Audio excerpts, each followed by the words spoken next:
Evet, şu anda evimizde bulunan cihaz budur. Cihazda bir adet sim kartı bulunuyor.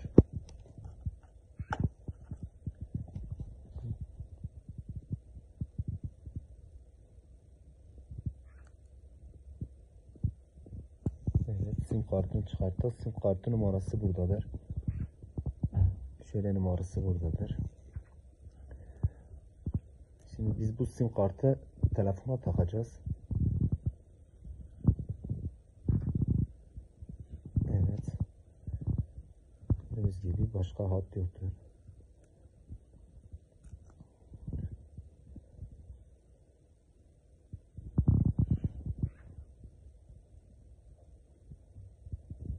Evet, sim kartı dolu diye bir mesaj geldi.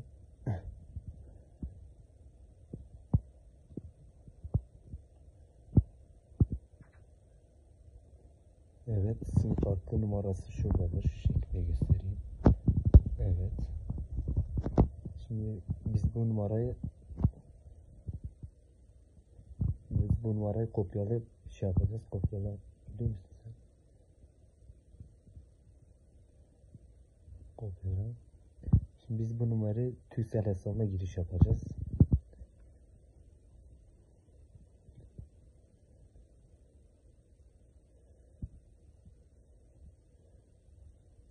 Evet, giriş yapacağız. Telefon numarasını kopyalıyoruz. Giriş yapıyoruz.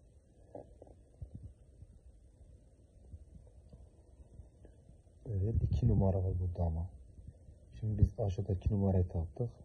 Aşağıda numara takma yok. Şimdi telefona kod gelecek.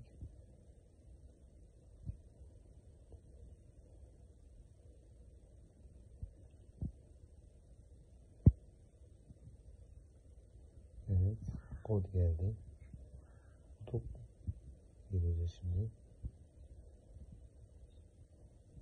Baştan. Evet, şimdi giriş yapıyoruz. Evet, giriş yaptı. Evet, şimdi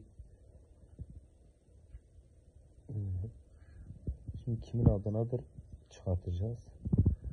Evet, siz de gördüğünüz gibi Emniyet Genel Müdürlüğü'nün adınadır.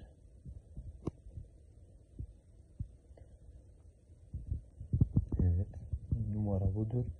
Emniyet Genel Müdürlüğü yazıyor.